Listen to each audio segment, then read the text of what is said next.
Weather Service in Wilmington has issued a severe thunderstorm warning for southeastern Shelby County, western Champaign County, southwestern Logan County, northwestern Clark County, northeastern Miami County, until 4:45 p.m. At 4:06 p.m., a severe thunderstorm was located near Tip City, moving northeast at 40 miles an hour. Hazard, 60 miles an hour wind gusts.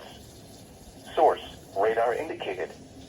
Impact, expects damage to trees and power lines.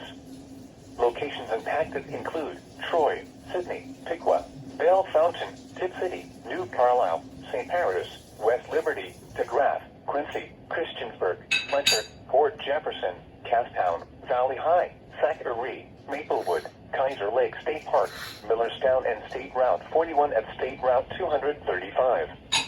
This includes I-75 in Ohio between mile markers 71 and 76.